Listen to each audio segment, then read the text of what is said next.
Hello, ladies and gentlemen. It is an honor to welcome you to the inaugural forum presented by the Purdue Institute for Civic Communication, or PICC. My name is Connor Shear, and I'm a senior in political science and international relations from Mishawaka, Indiana. I'm Allison Gayer, also a senior in political science, international relations, as well as professional writing from Indianapolis. Both of us joined PICC a year ago, back in its Project Impact days, and that decision has led to experiences and opportunities that I honestly never thought would be possible.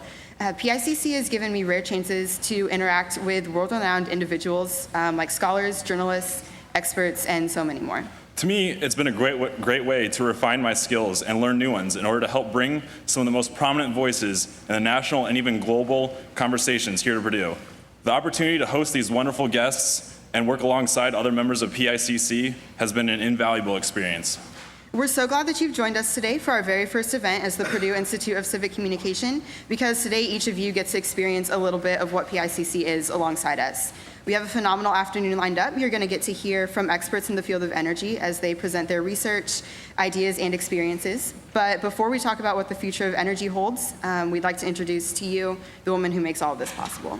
She began her career as a sports writer here at Purdue, the Purdue's Exponent, and continued on working as a producer for Ted Koppel at ABC's Nightline. She later went on to become the senior speechwriter during President Clinton's first term, and in his second, she took on the role of United States Ambassador to Belize. But of course, that's not all. Along the way, she's held highly respected roles in journalism and editing, both at the New York Times and the Washington Post. And now, after returning to Purdue's campus, she has greatly enriched their learning experience with innovative and exciting classes, like the Maymester program that goes to Washington, D.C., and other classes that are taught alongside Brian Lamb and C-SPAN. And these classes are geared towards giving students hands-on opportunities to further their lives towards the careers that they aspire to one day have. 4 years ago, she began Project Impact, designed to give students even more of these once-in-a-lifetime opportunities, and fostered its growth into PICC. It is thanks to all of our hard work with the unique and valuable initiative that we are able to stand here today and welcome you to a new energy future. And now it's my great pleasure to introduce to you the Executive Director of PICC, Ambassador Carolyn Curiel.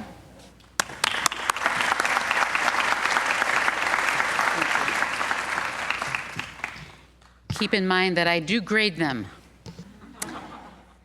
Thank you, Allison. Thank you, Connor. Two examples of fabulous students that we have who are part of the Purdue Institute for Civic Communication. It is an all-student show except for me.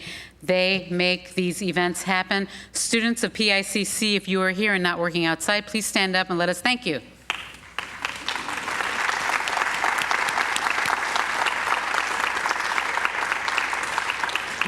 We have been doing a lot of thank yous today, and they've all been quite genuine, and I am just really grateful that we have a partnership with Bloomberg View. This is the second time that we are working with them to produce a forum here in Loeb Hall.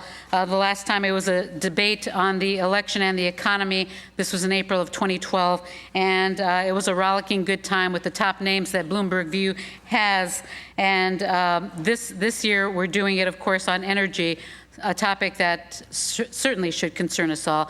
And we've brought in some of the best expertise from as far away as Hong Kong, thanks to Bloomberg View. And so we're really grateful to them.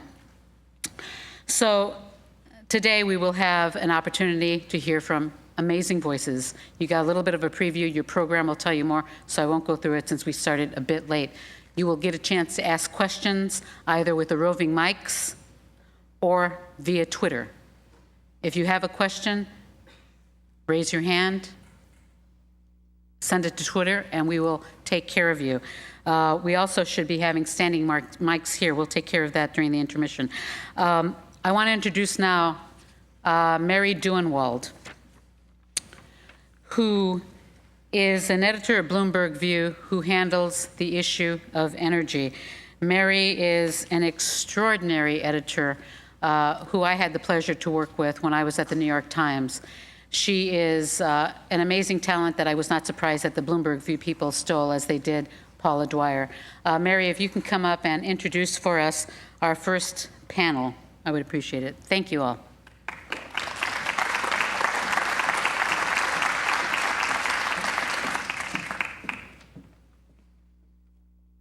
Hi, I'm Mary Duenwald. As Carolyn said, I'm a member of the editorial board at Bloomberg View. We're very happy to be co-hosting this afternoon's conference on the future of energy. Bloomberg View is an opinion section for Bloomberg News, sort of like an editorial page. We publish editorials, columns, op-ed pieces, both on the Bloomberg Financial Terminal and online at bloomberg.com/view. That's free. On every subject, and of course, one subject that concerns us, like it does everyone else a lot, is climate change and energy policy and the economic conflicts and difficulties that arise because of that. So the first panel today is going to address a question that's really fundamental to climate policy, and that is, can clean energy replace fossil fuels? So if the fuels we burn, coal, oil, natural gas, are emitting too much carbon emissions or other emissions, more than the atmosphere can take, then is it possible to use emissions-free sources of energy like wind and solar and nuclear? So can the panel members come up? Now I'd like to introduce you guys. Robert and Nat and there you are. Please come in. The two people who are going to debate the question of clean energy today have distinct perspectives. On your far right, we have Robert Bryce. He's from Austin, Texas, and he's a senior fellow at the Manhattan Institute's Center for Energy Policy and the Environment. He's written about energy in many magazine articles and newspaper articles and many books. I'll give you the titles of two of them. Power Hungry, The Myths of Green Energy and the Real Fuels of the Future, and Gusher of Lies, The Dangerous Delusions of Energy Independence. Debating Robert will be Nathaniel Bullard in the center. He is an industry analyst and director of content for Bloomberg New Energy Finance. That's a division of Bloomberg LP that analyzes clean energy business models and international trade in clean energy goods and services. Nat is based in Hong Kong. He came here from London. He himself specializes in solar energy and market mechanisms that extend the effectiveness of clean energy. So you can kind of tell from their job descriptions where they are likely to come down on the question at hand today. But of course, people who are well informed on the subject of energy, as you maybe already know, sometimes agree in ways that you wouldn't have imagined, and they disagree in ways that you can't predict. So we're also lucky to have as moderator today Carl Pope, who came here from San Francisco by way of Detroit. He was for 30 years a leader of the Sierra Club, most recently as executive director and chairman. Last year, he stepped down and founded the consulting firm Inside Straight Strategies, which works at the intersection of sustainability and economic development. So I look forward to you guys hash out the state of clean energy and let us know what our energy future is going to be. Thanks very much.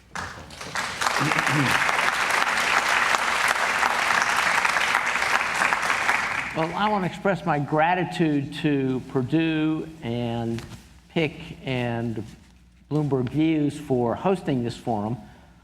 I'm mindful of the fact that I'm in Indiana, and that those of us who come from the coasts are sometimes viewed with a certain, in my opinion, warranted suspicion in this part of the country. So although this has been set up as a debate, I'm going to try to drive it in the flavor of the Lincoln-Douglas debates, which took place in this part of the country, rather than an Oxford Union style of debate in which the goal is to score points at the expense of the other side. I think our goal here is to help you to understand what's a very important and very complicated question. We have 50 minutes because energy is probably one of the critical driving sectors of the global economy. I think our two panelists have different perspectives on where it's headed, but I think both would agree it's going through a major transition right now, and there are major questions about its future. So to start out, I would like to ask each of you, and I'll start with you first, Robert. We're going to look at the future, but let's begin with the present. I'm going to give you 5 minutes to offer 3 observations, 3 factual observations about the state of the energy sector today that you think it will be most helpful to the audience to keep in mind as they try to understand your different perspectives on what the future might look like. Because each of our understandings of the future is ultimately grounded in what we think is important about the present. So, Robert, you've got 5 minutes to give us 3 points. Sure. First, I'd say my first point would be the U.S. is not the rest of the world. Second, coal. And third, spending. So, U.S. versus the rest of the world, coal and spending. We hear a lot in the world now in the U.S. media about the shale gale, and this is a remarkable turn of events in the U.S. since 2008, roughly, where we've had a revolution really in the drilling sector that has allowed now companies to tap shale resources, shale deposits that before were thought impermeable, not able to produce oil and gas. We're producing record amounts of oil and gas now in the United States, more particularly in natural gas. We're now leading the world in natural gas production, but by far in natural gas consumption. We will continue to lead the world in natural gas production.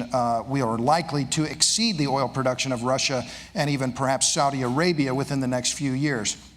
The rest of the world is far behind the U.S., and will stay far behind the U.S. because we have the rigs, we have the rednecks, and they have the pipes, and we have the pipes, rather. The rest of the world doesn't have the rigs, they don't have the rednecks, and they don't have the pipes. And we're going to maintain this advantage in terms of drilling technology and low-cost gas that is going to give the U.S. a cost advantage, particularly in the industrial manufacturing sector, that will last probably for a decade, probably 2. And it's incredibly important to the U.S. competitiveness, and it is an incredible gift to the U.S. economy now that really was unexpected by pretty much everyone, even in the oil and gas sector. Second, coal. Coal consumption in the U.S. is declining, and rapidly. Why? Because of low-cost natural gas in the United States. Coal is being displaced by cheaper gas. It's also being displaced in part because of the threat of regulatory issues coming from the Obama administration. The rest of the world, however, is turning to coal in a major way. Why are they doing so? Because the demand for electricity globally is growing by about 1 Brazil per year. Electric demand for the last 30 years has grown by about 450 terawatt hours per year.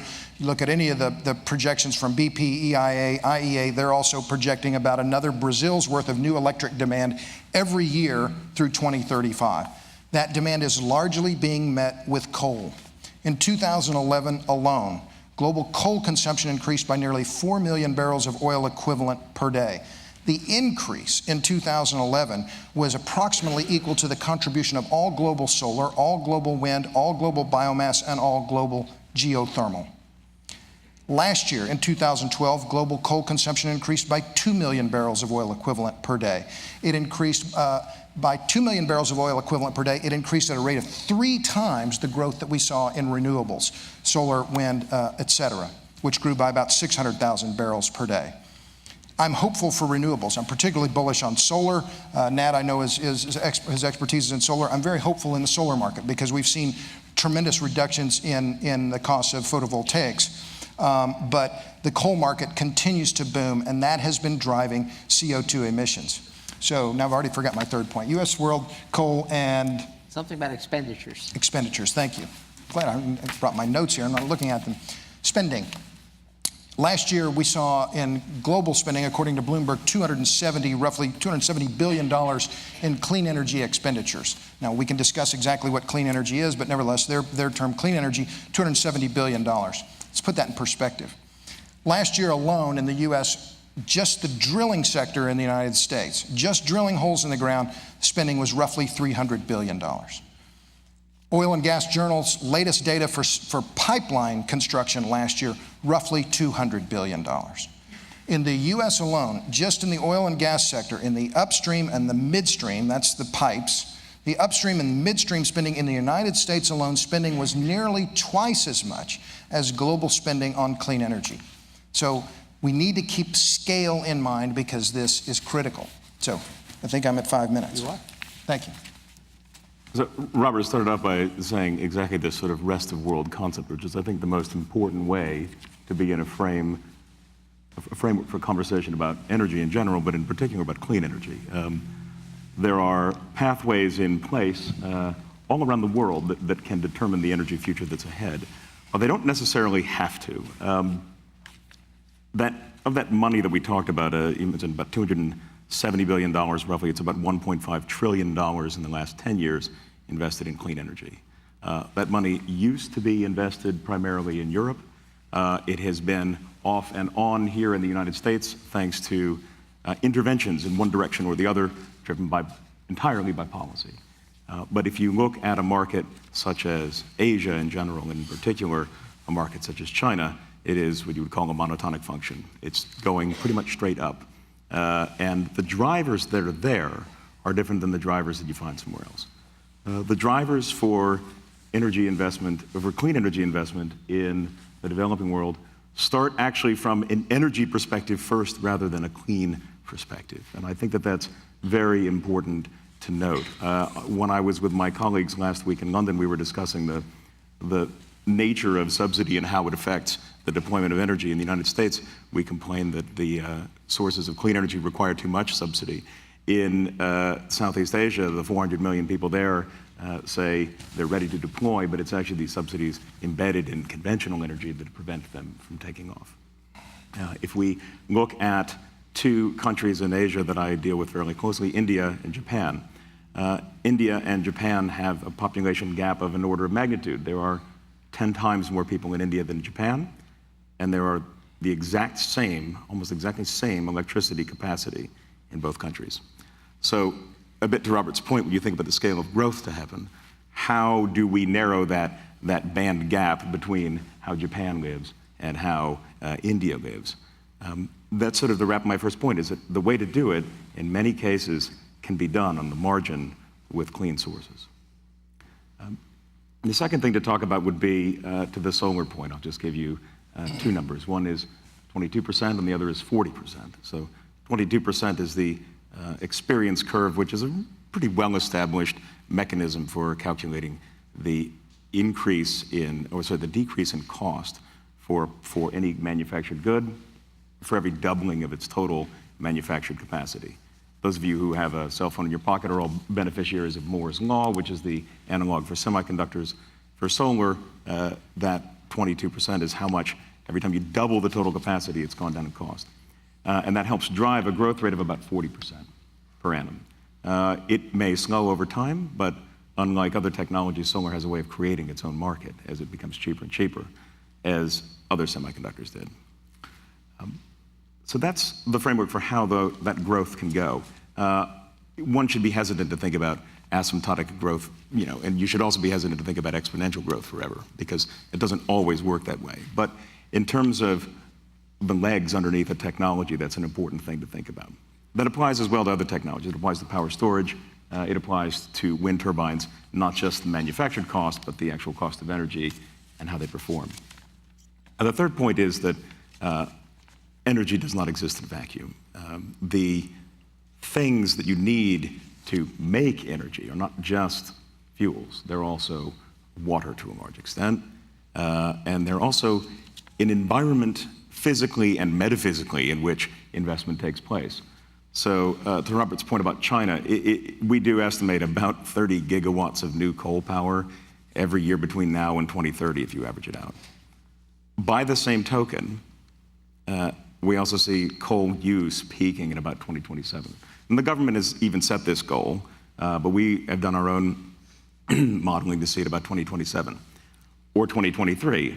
Or if you read Citigroup's report that came out last week, 2015. I honestly don't believe that. I think that's a little bit aggressive. But the reasons behind that are actually not fuel driven. They are driven by environmental issues, and that's why yesterday the State Council in China said that they will no longer build coal plants in Beijing, in Shanghai, and in Guangzhou, a combined roughly 55 million people, because it has impacts that you can no longer wish away or you can no longer work around, and that's something that can drive change in some ways it is here. It can definitely drive change in the sector around the world. Okay.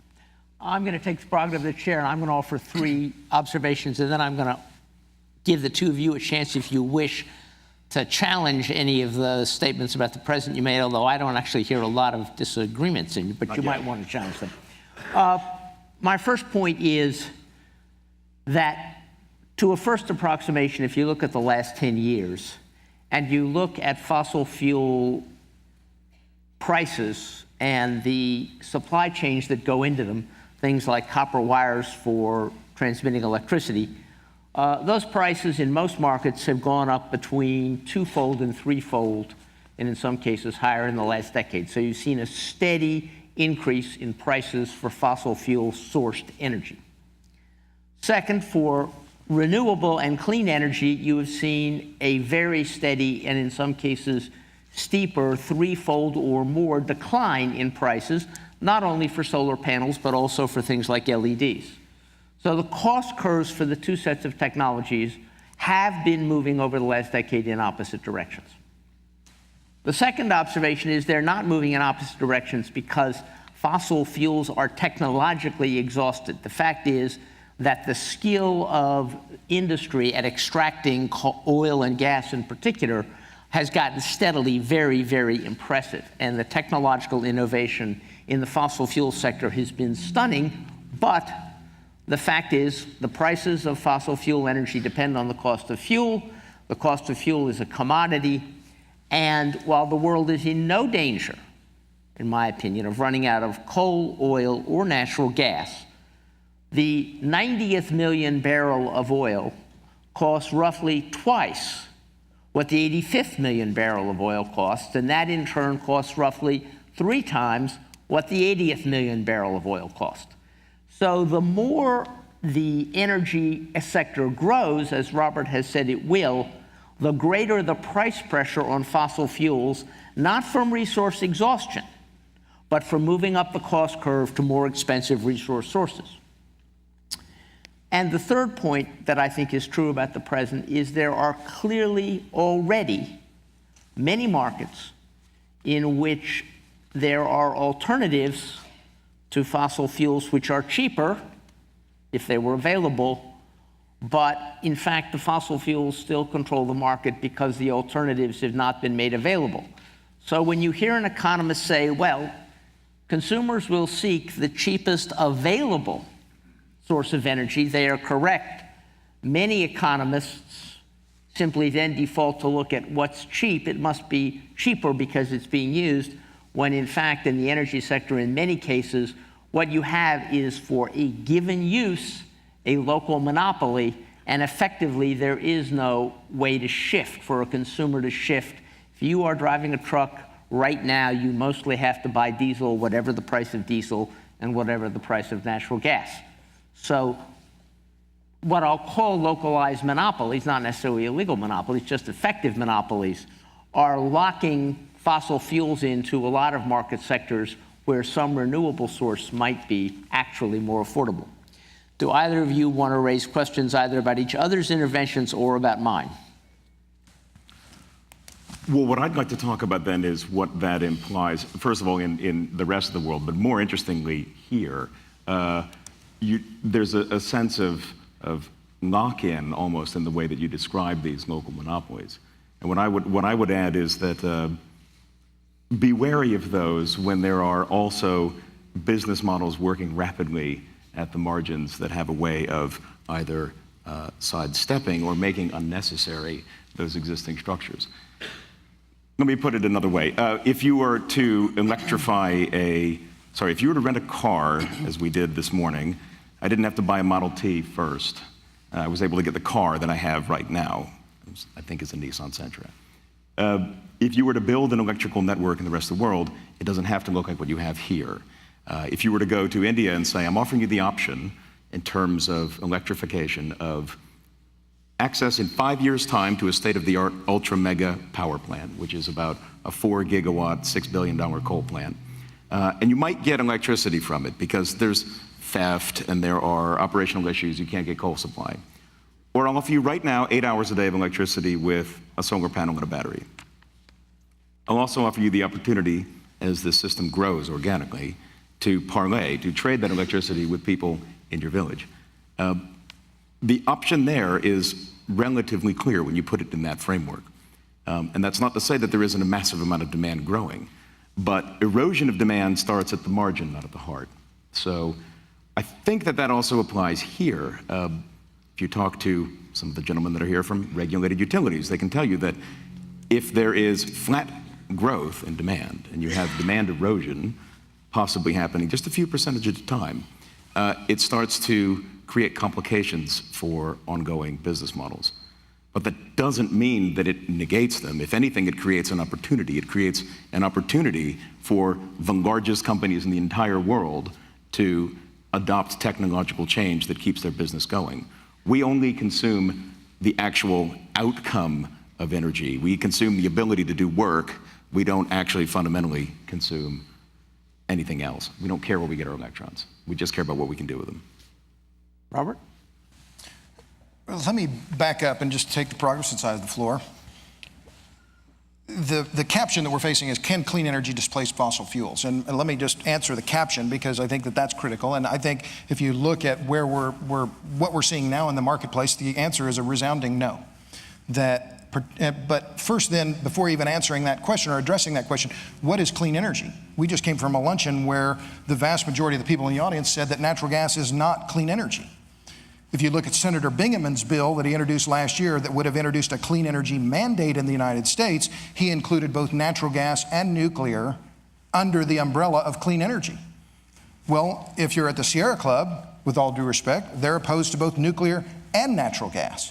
So if clean energy, and we're defining clean energy as solely as solar, wind, geothermal, and biomass, there is no question that those fuels cannot, will not for decades, not in my lifetime, and perhaps not even in the lifetime of the youngest students here, not in your lifetime will clean energy, if it's just solar, wind, biomass, and renewables, replace hydrocarbons, period, full stop. There simply is not enough growth. There is not enough land.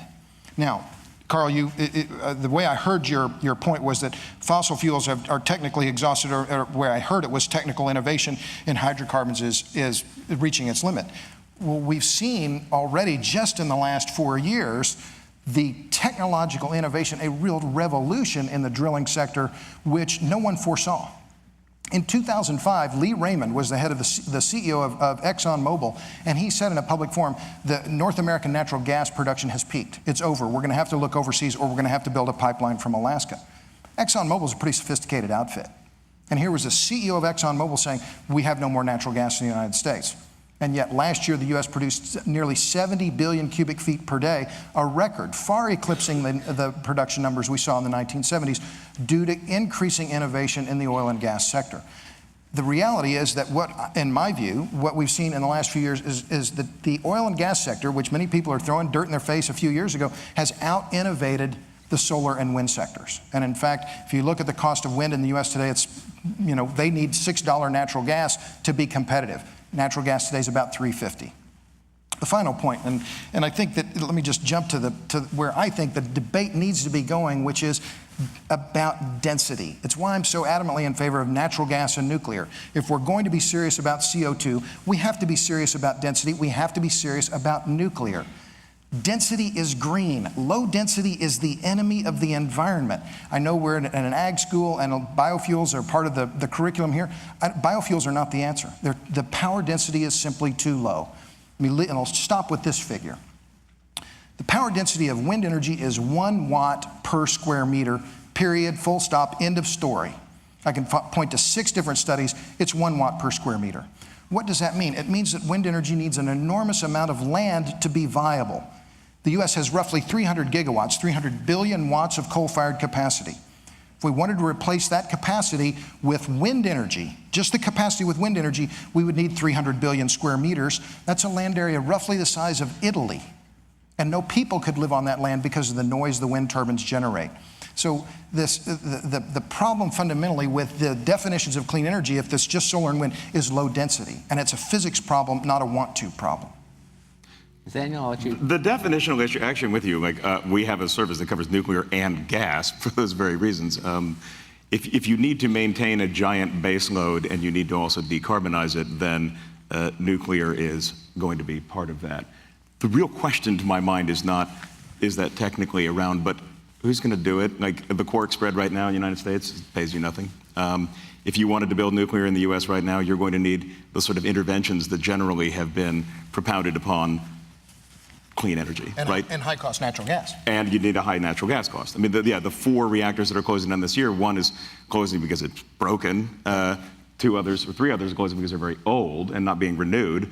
But that's because if you look ahead, you don't see a world in which you're going to have $14 natural gas and it's worth keeping an old thing open. To some extent, that applies to coal as well, right? Yep. I mean, you have a displacement of one with the other. But that's wholesale. I agree with that. The question is, how much of those do you start needing when your retail demand is going away? So you see this in Australia, for instance. Australia is the one economy that's kind of a reference case in the last 5 years. It had no recession, and its energy use went down. Its grid-connected energy use went down. That's because in a country, admittedly not a very big one, but a large country with 5.5 million residential households, you have 1 million solar panels. 1 million solar systems. So you have enough solar to eliminate that growth. What that also meant is that nobody needs to now build another new coal plant in Australia, so they won't. They need to build a slight amount of natural gas. And what is happening in the system is essentially a large-scale experiment, as has happened in Germany, to determine what that mix is over time as it evolves. And it's usually gas. If you're going to build an asset into a system that's going to have a lot of wind and solar, as well as in the other things that benefit from gas, such as fuel cells or other types of vehicles, then you probably don't build a lot of huge coal plants anymore. You can leave aside the arguments about density, except in the favor of natural gas. So if I can ask the question, I'm curious, Nat, where do you see the growth in nuclear? Because that, the way I've heard it is particularly in Asia, where they have high-cost natural gas, and in Western Eastern Europe, where that those markets are still viable for nuclear because they're facing high natural gas prices. Where's Asia? I would leave aside the gas argument and go to the who needs energy argument, and it's really China. You also see reactors being built and licensed in South Korea, where the gas price that is here, I assure you, has not yet reached Korea, but right. I think we can agree on that. And potentially other places in the world. I think the challenge is going to be, if you're looking at it from a pure access perspective, is if I need access now, I will pay slightly more for a smaller unit just to have it. And then it changes that profile as you look 10 years out. All the lines that go up like this, they go down or they wobble or something like that. It's exactly what happened in Australia. So smaller nuclear plants. Smaller nuclear plants, or the big ones in China, but they're done in half the time or a third the time they would be built anywhere else. So Abu Dhabi then? Potentially. Let's see where the water comes from. Let me interrupt a second. We have questions from Twitter, but I'm not quite sure how this works. We have students here who are monitoring Twitter, and they'll help. Awesome. Okay. Hi there, I'm Allison Tucker, I'm monitoring Twitter. And we have a question from Allison Turner on Twitter. Should natural gas serve as a bridge to clean fuel, or is it a distraction from truly addressing clean energy and climate? All right, I'll ask each of you to answer, but quickly, because you could each spend a long time on it, I know, but quickly. Natural gas is not a bridge fuel. Natural gas is the fuel we say we've been looking for. It's clean, it's cheap, it's abundant, it's reliable, it's domestic. I mean, it has all the attributes of the fuels that we say we want. And the argument that it's not a clean energy form, I fundamentally disagree. So I'm adamantly pro-natural gas. I disagree with the premise of the question. I'm wondering how long in years that bridge is, right? I mean, if that bridge is 40 years long, maybe. It's a long bridge. It's a long bridge, let's say. And if you look at where it's happening in Asia, it's happening because people need energy. Like that's really it. And because it's the one you can put on a boat, and it's sometimes cheaper and easier to move it around than it even would be coal. If I can just add very quickly, the IEA's latest report on natural gas said that natural gas vehicles globally are displacing more oil than biofuels and electric vehicles combined. In China, they're adding NGVs at 4 times the rate the US is. So, and why are they doing it? Not because necessarily they're short of oil, they're doing it for clean air purposes. Do we have another Twitter question? It's on. Sorry, there's a delay in turning on. Yes, we do. We have one more question from Paula Dwyer. Can the panel address whether the U.S. should have an industrial policy to speed up the adoption of clean energy? All right, I'll let you begin, and then I'll go to you, Robert. Is that an industrial policy or an energy policy? They're not the same thing, Paula, right? I mean, and this is actually one of the biggest problems with a federal policy approach is to use in an industrial framework, we can talk about it as being cheap, fast, or good. You could also add local. You want to make something, you can make it cheap, you can make it fast, you can make it good, but you can't do all three of them at once. So you can pick one of those. You could make it a part of an industrial policy, and it might have some impacts on the price you pay for power. You could make it part of very local manufacturing, and it may impact your fuel mix. I would say if you want to do it. Go for it. Again, I keep returning to Asian examples because of where I sit, but they tend to be part of a more integrated approach with a very clear hierarchy of priority in doing this, that, or the other. Robert? I don't think we need any more mandates from Washington, period, end of sentence. Elvis left the building. You know, we've seen what happens. The corn ethanol scam, I'm sorry, I'm in an ag school. The corn ethanol scam has perverted the food market. It's perverted the motor fuel market. We do not need any more government mandates on industrial policy, energy policy, or anything else. The U.S., through market mechanisms, almost solely market mechanisms, we've seen natural gas now displacing coal. We don't need any more instructions from Washington, and particularly from senators who don't know the first thing about energy. Let me make a comment here. The countries that have been most successfully weathering the economic events of the last 5 years all have conscious, intentional, I will say national economic policies. They include manufacturing, they include industrialization, and they include energy, but they are all actually policy-driven economies. Germany, China, South Korea. Japan now is moving. The United States, I would argue, is facing a fundamental choice in the energy sector related to what Robert was talking about, which is, are we going to use our increased domestic reserves of natural gas and oil, which we have, and which I think we'll have more of, I agree with you, as a value-added part of a manufacturing supply chain here in the United States, or are we going to export them? Now, Robert and I talked about this earlier. He doesn't believe there's a serious risk we're going to export enough, really, and maybe he's right. But I do think it would be useful if the United States at least had a national debate about, all right, when we go to negotiate trade agreements, which Washington is going to do, which I suspect all three of us are in favor of, those trade agreements prioritize certain sectors, and I would argue they should not prioritize the commodity export sectors. They should prioritize the domestic manufacturing sectors, but at least I think we ought to have the conversation. We've got 10 minutes, and I want to ask one question of the two panelists, and then I'm going to give you a summary. And one of the challenges here is you have different views about where the future is going to go and where the future should go, but you also probably have different assumptions about the context. So I'm going to give you an artificial context, because some states and some countries in the last 5 years have moved much faster towards the deployment of renewable energy than others. Australia, as you heard, has 10 million solar systems, a million solar systems. 5.5 million homes. For 5.5 million homes. Portugal, the first quarter of this year, generated 37% of its electricity from the wind. Iowa has fairly consistently generated 20% of its electricity from the wind, as has the Indian state of Tamil Nadu. Other places are not doing nearly as well. One of the differences is policy. Here's a policy context.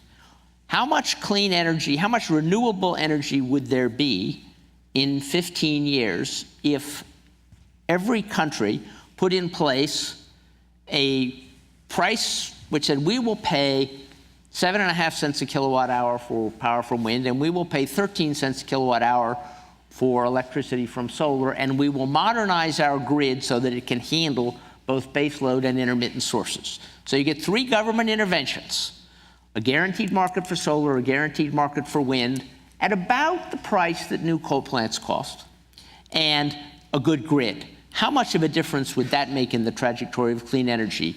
None, a lot, a huge amount. Nathaniel? It's going to make a huge impact because, for one thing, it opens the field to participation at any level you like, right? So one of the challenges of building billion-dollar infrastructure is only billion-dollar companies do it. If you want to deploy millions of units that are very small, sometimes having a lot of small actors that are capable to do it, and have a few vouchsafes, have a few guarantees in place. The more important thing than the paid policy is probably the grid, right? And that's the one thing that operating at a state level is extraordinarily beneficial for, not to have the government build it, but to at least enable that. And that would apply to fuels systems as well. Being able to connect them insofar as is possible really allows for as much flexibility as possible. Robert? The short answer is I don't know. I mean, if you're going to subsidize anything, you're going to get more of it. We've seen that with corn ethanol. We've seen it in Germany, where they're subsidizing solar at far more than 13 cents. But then let's look at what that intervention has resulted in Germany.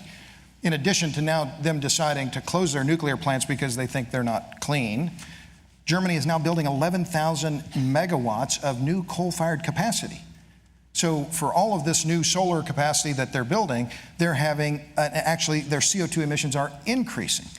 Secondly, if you're going to subsidize wind further, what are you going to have? Now, you won't read about this in the pages of the New York Times. You won't read about it in the Washington Post. But if you read rural newspapers in Australia, you read the Australian even, you read rural newspapers in America, in England, in Ireland, you will see this backlash against the wind industry that is unbelievable. And it is happening all over the world.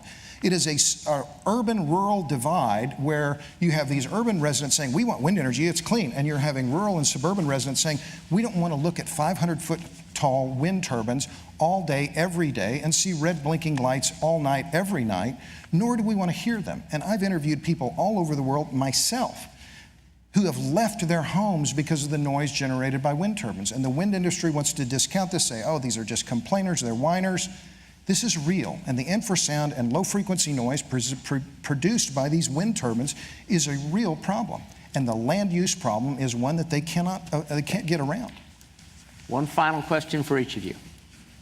25 years from now, one of your grandkids is saying to you, how could your generation have made X mistake in the energy sector? What is the mistake that you most worry that your grandkids may ask you about 20 years from now? The mistake you think this generation is most likely to make in the energy sector? Bob? Biofuels. You say, how can you burn food to make motor fuel? What were you thinking? Why were you burning 40% of America's corn crop to produce insignificant amounts of gasoline substitute? And they'll say, why did you think that the future had to look like the past? You know, I'll put it in with my one quick story here, which is in 1980, AT&T asked McKinsey & Company to tell it what cellular phones would look like in the year 1999, I think it was. This study is real. Mind you, you won't find it anywhere, but the answer was 900,000 phones a year. By 1999, the world was buying 900,000 new phones every 3 days. So it's dangerous to both take one line from a new technology and carry it all the way forward forever. It's equally dangerous to take an existing line from an incumbent technology and carry it forward all the way forever. That's why you all need to be here at Purdue. Thank you very much.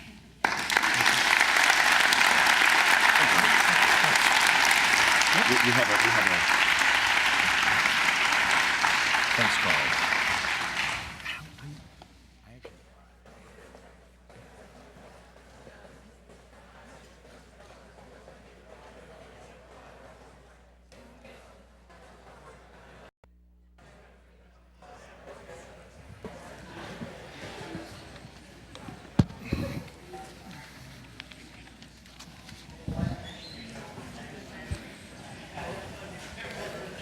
Okay, can everyone take a seat, please?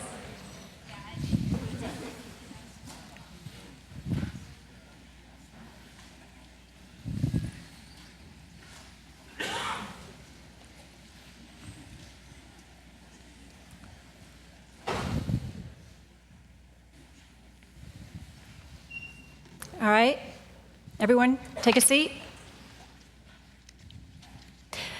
First of all, I want to thank Carl, Robert, and Nat for a truly enlightening debate, and I really wish that they had had another hour so that they could go on. I had a sense that they were just getting started there, and that there's some more provocative things that they could have directed our attention to, but they certainly show that there is no black and white in these issues today, that there's really a lot of nuance and a lot of gray. I'm Paula Dwyer. I'm also an editor at Bloomberg View, like Mary Duenwald, the first introducer here. And I'm a Purdue graduate, liberal arts, class of 76, if you must know. For me, one of the really important takeaways of that last debate is that every country, and the US especially, has a long way to go before clean energy as a replacement for fossil fuels can become a reality. And right now it's really, it's just getting off the ground, but it's still pretty much a pipe dream. And that gives me the perfect segue into our next panel, because we have a very, very distinguished panel that's going to talk about what we're calling game changers. And by this we mean the cutting edge research that's taking place here and at some of the other universities around the country that have resulted in or could lead to breakthroughs in the technology that we need to either have more clean energy or to have more efficient and cleaner fossil fuels. Or that will change the way we think about the economics or the politics of all of this. They're going to tell us about all the multidisciplinary things that are going on here. Purdue is really good at that. You have biologists, chemists, and engineers all working on projects to produce more efficient biofuels. Sorry about that, Robert Bryce. And things like smart buildings, that make the places where we all live and work function better, have a smaller carbon footprint, and cost less. They will give us some hints about what's on the horizon that might have commercial applications too. So I want to first start with our moderator, Leah Jamieson, on your left. And as you all know, she is the John A. Edwardson Dean of Engineering here. She's a dynamo in her own field of electrical and computer engineering, and she is a super role model for women as one of only 33, I believe, female engineering deans in the United States.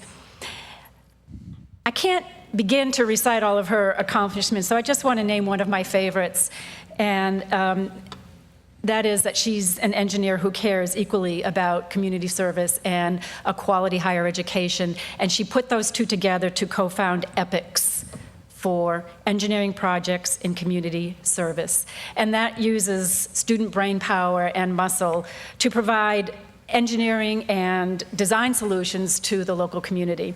And since 1995, more than 2,000 Purdue students have gone through EPICS, and it's now being copied at 18 other universities.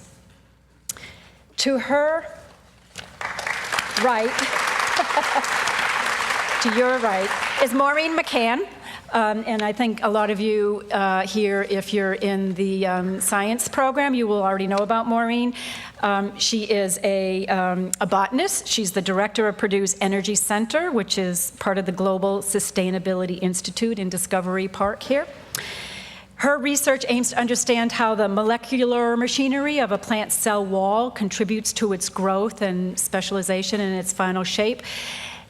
And as we all know, plant cell walls may be an untapped and possibly even never-ending source of fuel. So Maureen is going to tell us about what's going on there. What is the state of the art?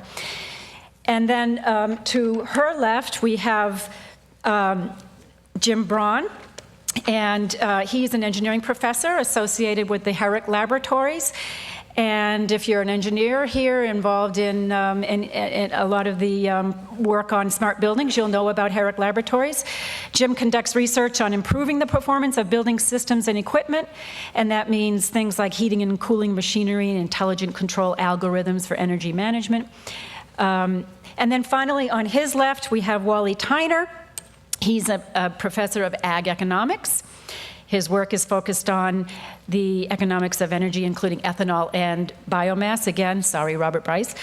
He's a nationally recognized analyst. He advises lawmakers. Former Senator Richard Lugar even called Professor Tyner an energy patriot for his work. And he co-chaired a National Academy of Sciences Committee on Economic and Environmental Impacts of Biofuels.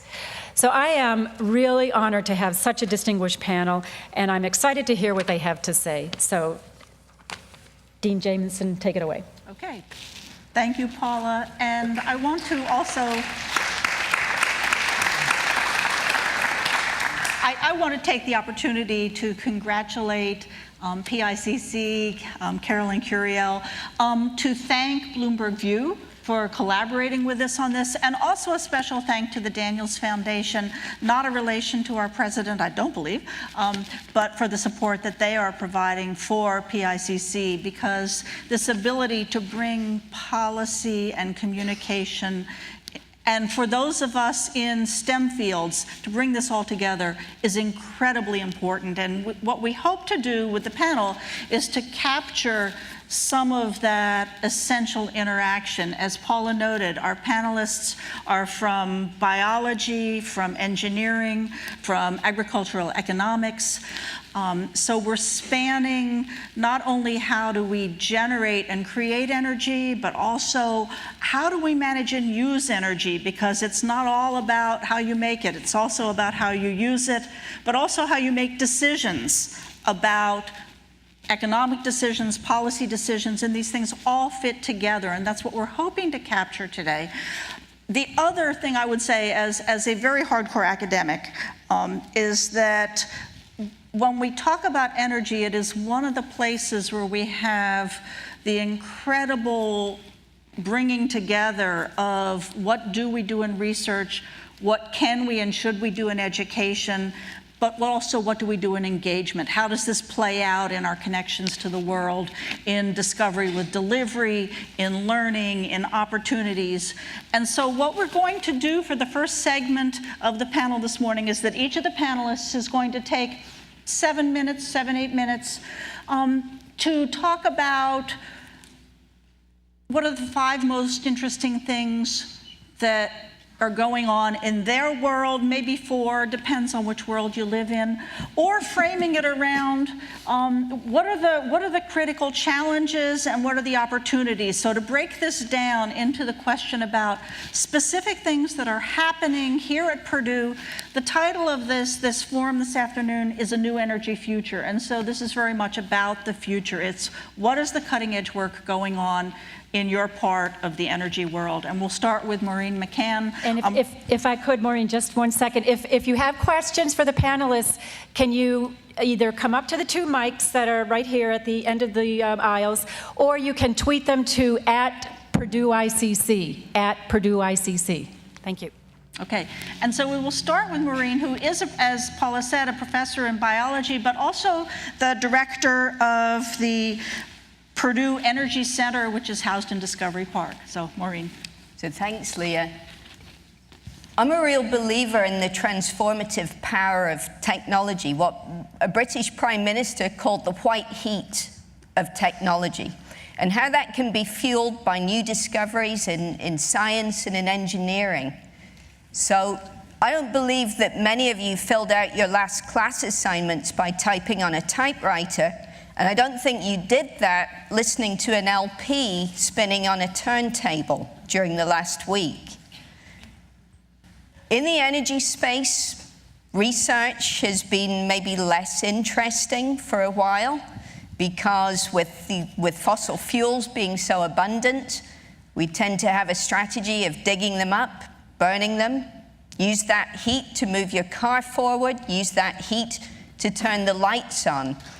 And I think there's really been a huge change in our thinking that is impelled by the imperative of a growing world population, and an increase in energy demand of 50% predicted by the middle of this century, and then also the need to mitigate the impacts of climate change. So dig it up and burn it is not necessarily the strategy that we want to follow.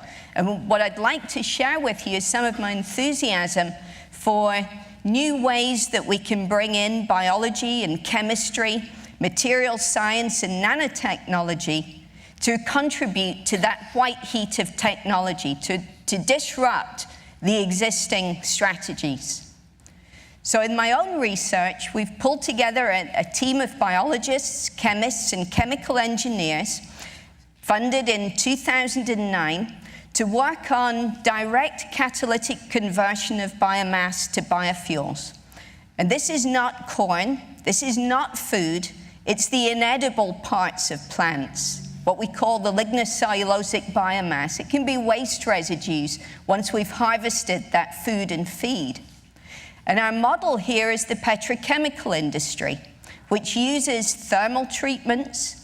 It uses inert, robust chemical catalysts to transform the molecules, the complex mixture of molecules in a barrel of oil, into fuels and into high-value co-products, into over 100,000 different rubbers, adhesives, solvents, your iPhone, the stuff of modern life.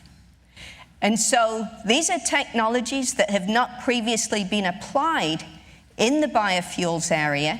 We're seeking to take plant biomass and to transform it into fuels that are similar to gasoline and to aviation fuel.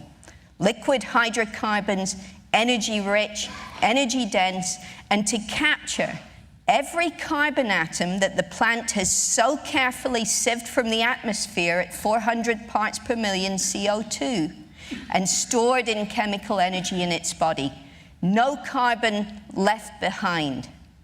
All of those carbon atoms trapped into fuels and high-value co-products.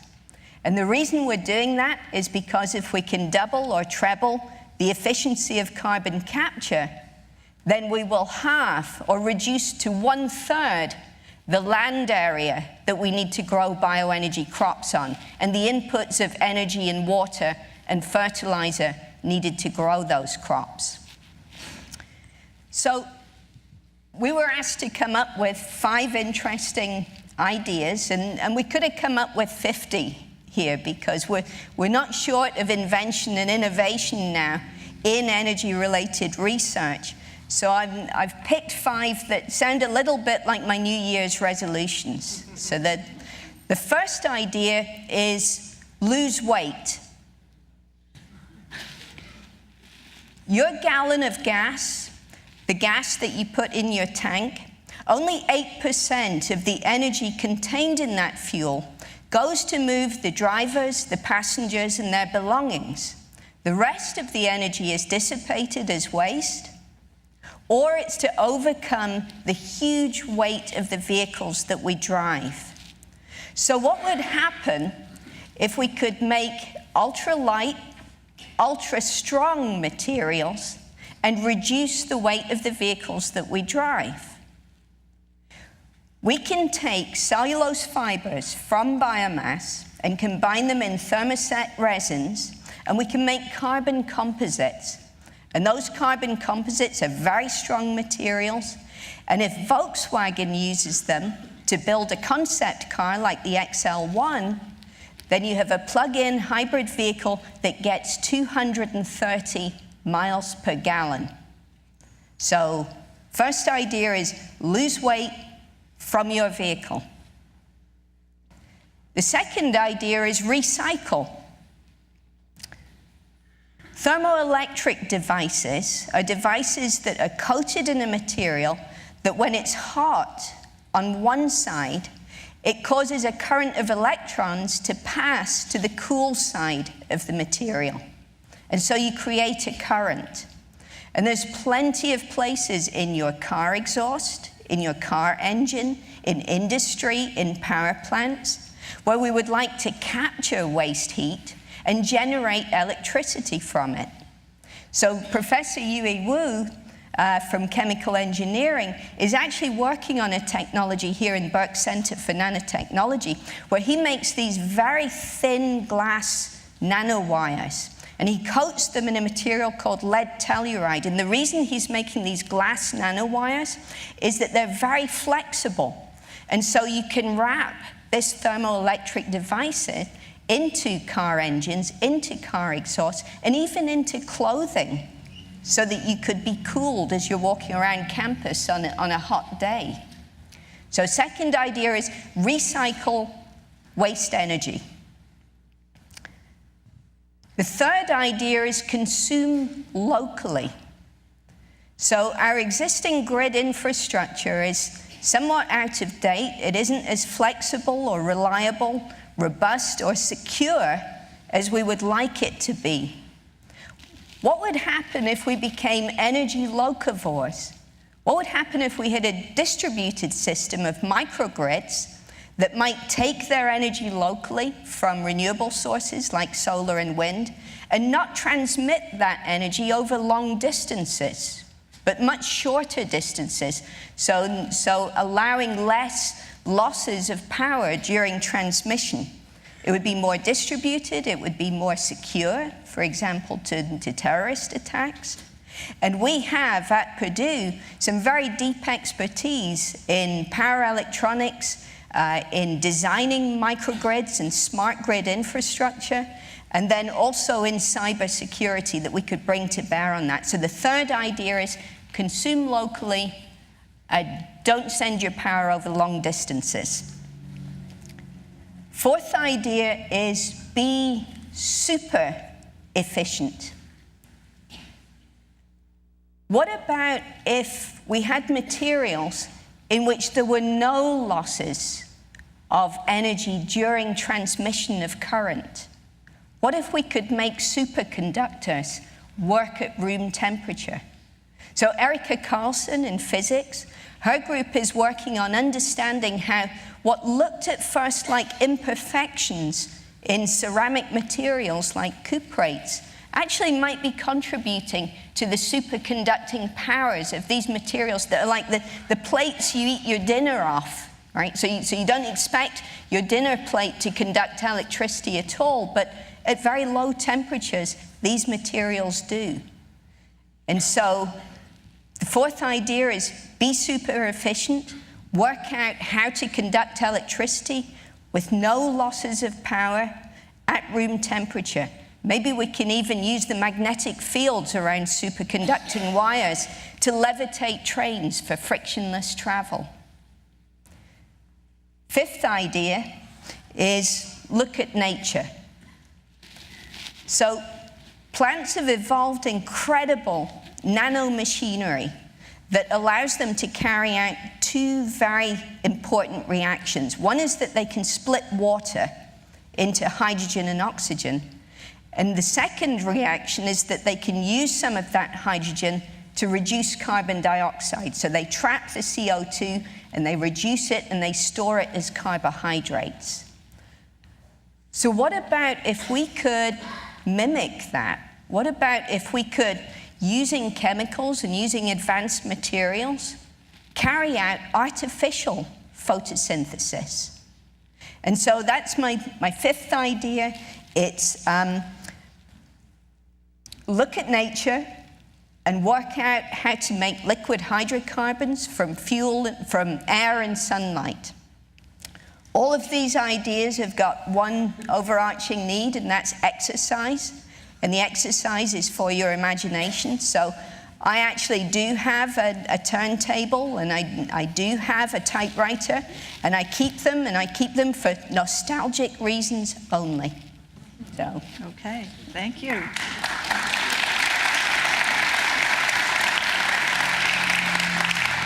So next up is Jim Braun. He's the Herrick Professor of Engineering in the School of Mechanical Engineering.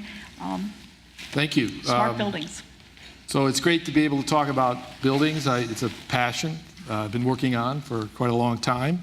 I'd like to start by saying that I think the importance and challenges of energy use in buildings is been pretty much unappreciated by most people. But consider that 41% of our primary energy is associated with buildings. 72% of our electricity is usage in buildings. 55% of our natural gas is a result of buildings, and 38% of CO2 emissions are a result of operations of buildings. So, you know, of the energy sectors, it's the biggest sector, and it's driving the growth rate. So Automotive sector, fairly stable in terms of energy use. Manufacturing, industrial sector, declining. So it's really an important target opportunity for moving towards a more sustainable path. But again, it's often neglected in favor of a focus more on the source, renewable energy, rather than on the energy efficiency side. So even for energy efficiency, there's more focus on vehicles. There has been in the past. And so why is that? I think, personally, it's because it's such a challenging problem. It's really difficult to make significant inroads in terms of reducing energy use in the building sector. Very highly distributed energy use, 120 million buildings in the US. The average lifespan of a building is about 73 years. So if you want to make an impact, you got to focus on existing buildings. Compare that to the automotive sector. The average lifespan of a car is 8 years. And also they're manufactured, right? They're built in factories. So you want to have an impact in the automotive sector, you can have an impact very quickly, right? The whole fleet of vehicles is coming out, every 8 years or so. So it's much easier to do that than to retrofit the building stock spread out over the whole country. But even for new buildings, it's difficult to achieve significant energy efficiency savings across the board. Because buildings are not mass produced. You have new technologies you want to introduce in a building. It introduces an unacceptable really level of risk for people developing the buildings, buying the buildings. There's no chance to really test new concepts, right? In the laboratory, in the field test, you got one shot at it. And I have direct experience. We're finishing up a new building, moving into it. Very unique building with some facilities that are going to help us to study all different kinds of aspects of buildings. It is a lot of new things that are being done for the first time, and a lot of problems. Very difficult to get it right when you don't have a chance to prototype and test. So even though there's been a huge increase in component efficiencies, it's the integration of those components into building systems that has sort of failed even in the new sector. So developers tend to stick with proven approaches and only add improvements incrementally. Also, consumers have no way of knowing, what's the performance of the building going to be when I get it. There's no mile per gallon sort of rating for buildings. Developers would never guarantee a certain level of performance like you have, in the automotive sector. So you can't shop for an energy efficient building and necessarily expect it's going to be delivered, right? Exactly. Even LEED certified buildings don't perform nearly as well on average as what the expectation is up front. So my business is research and development. Challenges are opportunities. I'd say, I've got at least 5 ideas. I'll stick to 5. I'll divide them into existing buildings, which is really important, in the new buildings. So those are the topics I talked about. So the first idea, these are more far-reaching ideas, some of which I'm working on, some that I'm not, but enabling a cloud-based Google Earth for buildings. So what do I mean by that? So Google Earth allows you to explore any place across the globe, and there's all kinds of images, and it took quite an effort to create that. Imagine that you could explore the energy usage and options for your buildings, any building in the country, right? That you had simulations of every building in the country that you could explore retrofit options for. How would you create such a thing? You have so much information to collect to generate those models. So the tools to do that, to be able to go into a building and very quickly capture the geometry, which you could do with photogramming or laser scanning, but all the other properties, thermal properties, all the other things that go into modeling that building, right, to create that vision. And I believe that this will happen sometime in the future. Something that I'm working on is plug-and-play optimal controls, for smart buildings. So we know how to optimize the control of buildings, but you just can't afford to do it. You can't afford to, on a one-off basis, go in and engineer a control system for every building. You need to be able to go in, put some sensors in place, and have it learn basically what it should do. Plug-and-play controls. Diagnostics for buildings. You've got all this 120 million buildings. A lot of them are small commercial buildings with all these smaller packaged units that are out there for cooling and heating, not well maintained. How do you anticipate when problems occur and fix those problems? So automated diagnostics is another area that we're working on. Another topic, big data for buildings. So as we add more and more smart meters to buildings connected to the internet, what can we do with all that data when we look across all this population of buildings to tease out, what buildings are performing well, which buildings are developing faults? How do I visualize this data to show people feedback about the performance of the buildings, maybe relative to their neighbors? So big data for buildings.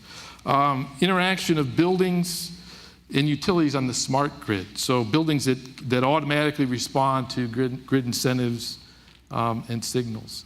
And again, enabled by the smart grid and smart metering being installed. So, and one idea for new buildings. So buildings tend to be one-offs.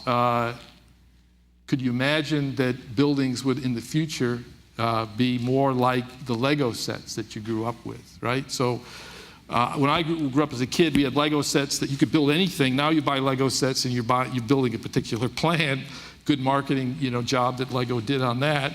But could you construct buildings from individual prefabricated, built in the factory components that had, things integrated like integrated photovoltaics in the construction material, integrated energy recovery, in the wall materials, intelligence in terms of being able to monitor energy flows, diagnostics, all embedded, that you could design the building basically yourself or with some help, just by configuring the different pieces in a software that then it would automatically size, make sure everything's going to work, right? So there's a lot of software behind that, and then that building would be delivered, built on site, put together with a guaranteed level of performance. So those are some of the ideas. I just want to quickly talk about what we're doing on Purdue. We're working on some of those topics. Some we're writing proposals for, but we've got a core of about 8 faculty that are working on buildings research across mechanical,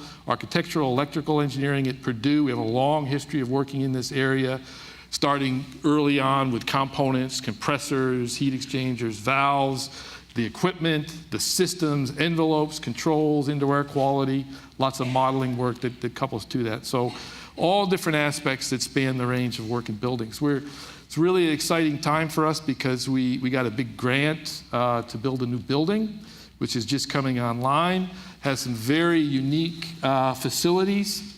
One of the sets of facilities, a set of living laboratories. These are office spaces for students that are reconfigurable, highly reconfigurable. 4 essentially identical spaces where we can change out window systems, we can change the way we deliver comfort to the space, we can change the lighting, totally reconfigure the lighting, test LEDs versus fluorescence, we can reconfigure the controls.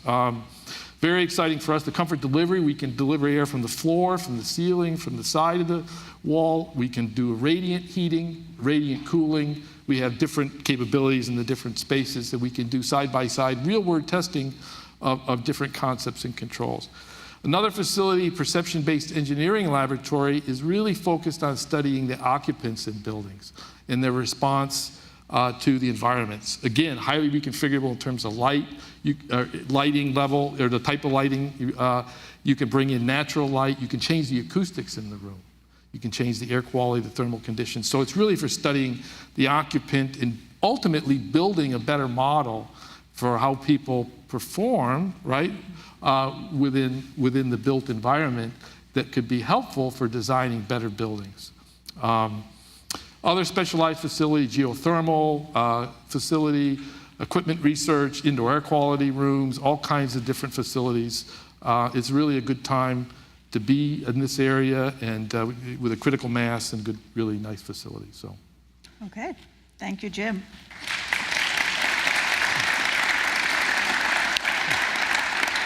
And Wally Tyner, we're going to do all this technology. At a cost. I'm an energy economist and I work in What are all these different things cost? What do they mean for the economy? So I'm going to talk a little bit about that. I'm going to start off, I'm not as smart as Maureen and Jim, I only have 4 points. I'm going to start following Maureen. It's all about carbon.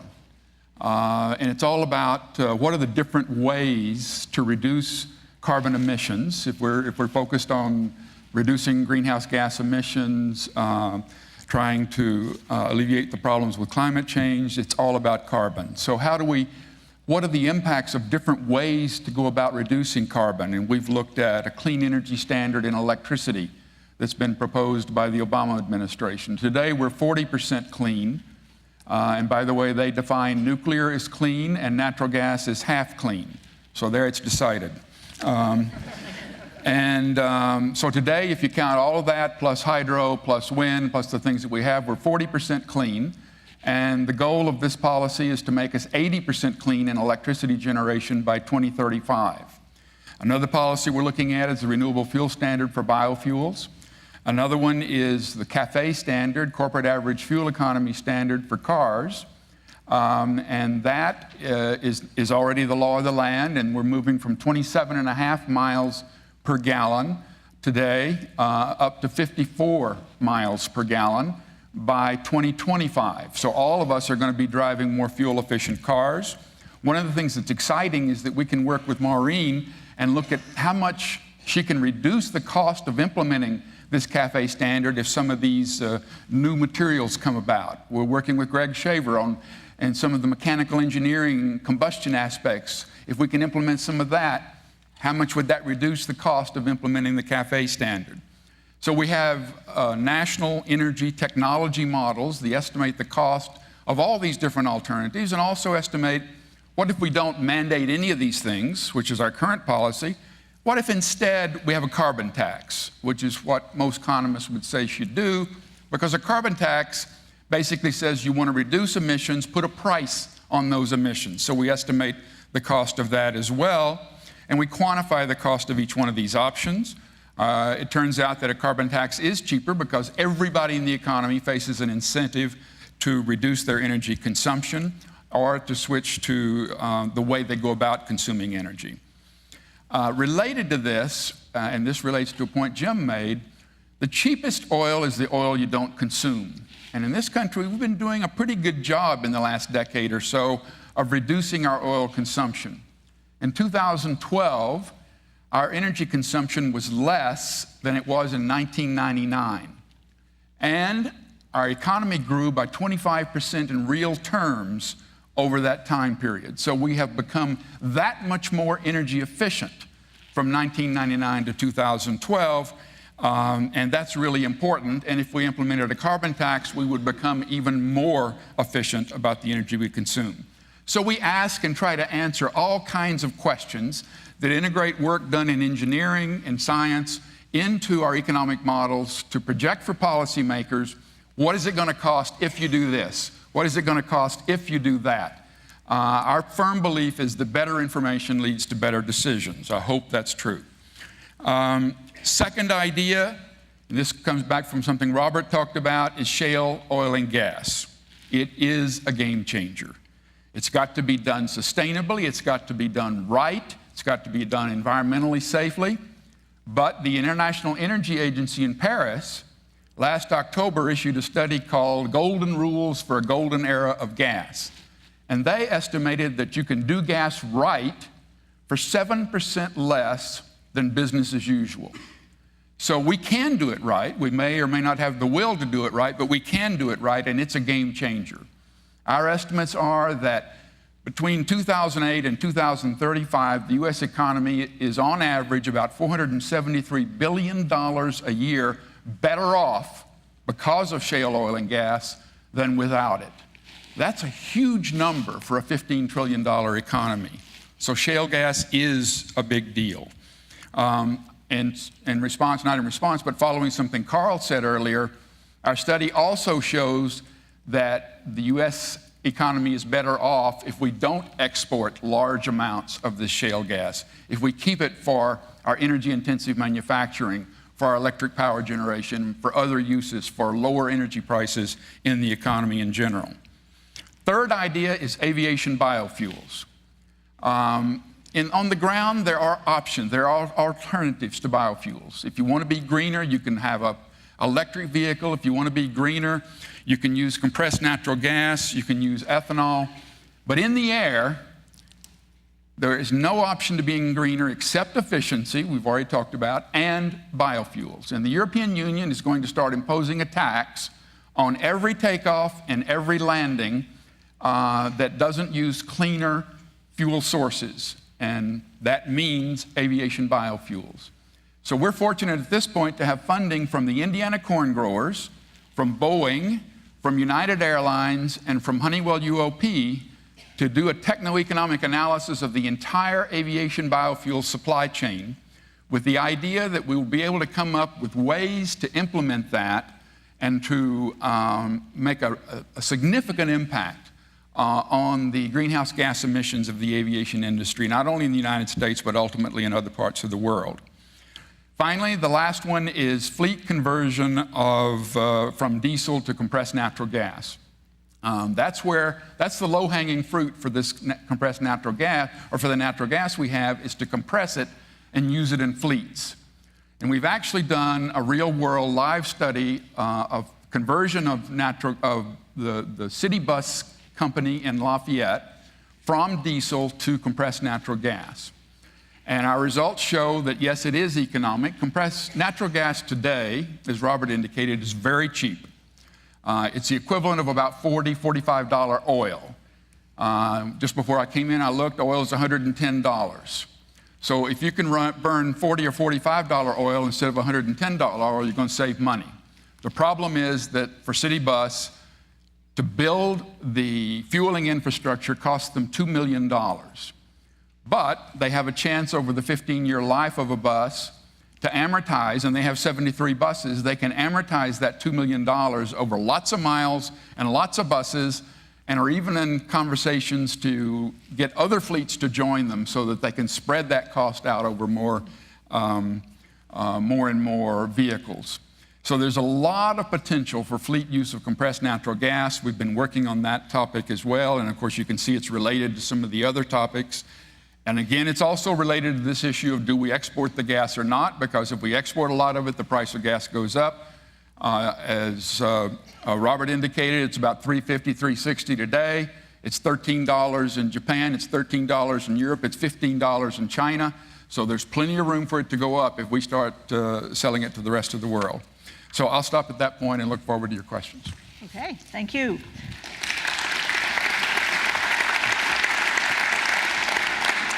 So we have microphones at the front of each of the two center aisles. I encourage you to come up.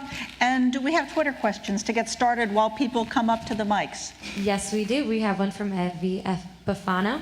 How do policy and government goals direct research here at Purdue? Will new energy legislation affect research directives? That sounds like a question for Wally. Funding helps direct research, and of course, part of policy is funding. And in our part of the arena, we're trying to help, in a sense, influence what gets funded, because we try to, okay, where's the low-hanging fruit? Where are the things that we can do? What are the things that we can do that will have the highest payoff? And so we try to work in helping influence the direction of research, but certainly funding also influences the direction of research. So, yeah, I have a response too. I think there's clear ways that it has influenced research that I do. You know, for instance, the banning of certain refrigerants, the chlorofluorocarbons and the HCFCs has influenced exploration, you know, for alternative refrigerants, alternative systems, raising efficiency standards on equipment. You know, what's the most cost-effective way to achieve a certain efficiency? And as you raise those standards higher, it gets much more difficult. You start to look at more exotic kinds of technologies to do that. So are we going to have CAFE standards for buildings? I don't see it happening yet, but we are moving towards labeling, the performance labeling of buildings. And so I think if you can have a in situ label, performance label on the building, that could be a starting point for efficiency standards. And then just in our own area of biofuels research, then the renewable fuel standard that said, okay, we need 22 billion gallons of fuel from renewable resources that is not corn ethanol, but will add to the 15 billion gallons of corn ethanol that is currently produced. That has really driven investment in research by Department of Energy, by DOD, and by NSF in making sure that the technologies are in place and that the scientific understandings are in place in order to attempt to meet that goal. Okay, thank you. And a reminder, you can tweet Purdue ICC, is that right? Do I have that right? Purdue ICC Twitter address? Okay. Paul. Hi. I have to start with a comment because I'm a professor and that's what we do. So there have been several comments here about natural gas being clean, and I think that depends on your perspective. If your perspective is climate change, it's a very dirty fuel. Why? Because it's so cheap that we are investing in the infrastructure that will commit us to a great deal of climate change in the future as we play out the lifespan of those investments. So what I'm wondering is if we should, as Wally suggests, impose a carbon tax on natural gas that would incorporate the future environmental costs that everyone, our grandchildren, will have to pay. And if we did include in the cost of natural gas the real environmental impacts, how would that change the landscape in terms of the competitiveness of other renewable energy sources? Complex Thank you. Okay. And we will throw this open to the whole panel. Well, one of the nice things about a carbon tax, as you know, Paul, is that it's neutral to technology. It's neutral to energy source. It's the carbon content that gets taxed. So coal's going to get a higher tax than natural gas or whatever. But so it doesn't have the government picking winners. It has the market picking winners based on the level of the tax. That's a real advantage of the tax. If we decide we want a certain level of emissions reduction, we can key the tax to that and achieve that a level of emissions reduction at the lowest cost way to the economy. And I think that's important. There are a lot of benefits to avoiding climate change. There are a lot of damages done by climate change. And if we go about reducing the cost of preventing those damages via a carbon tax or something like that, it's better off for our economy and better off for our children and grandchildren.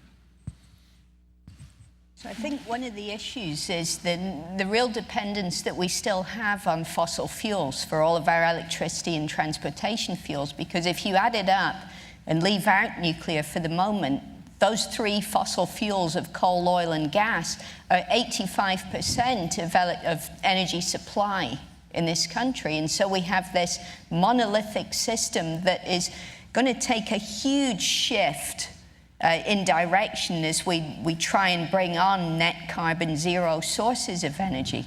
And so I don't think that's going to happen soon. And I think a carbon tax is actually a great way of sort of incentivizing investment in renewables to enable that transition from natural gas and other fossil fuels to renewables eventually.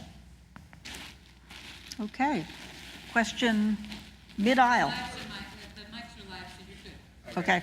Well, and we have somebody with the roaming mic also, so we're going to take that and then we'll come here.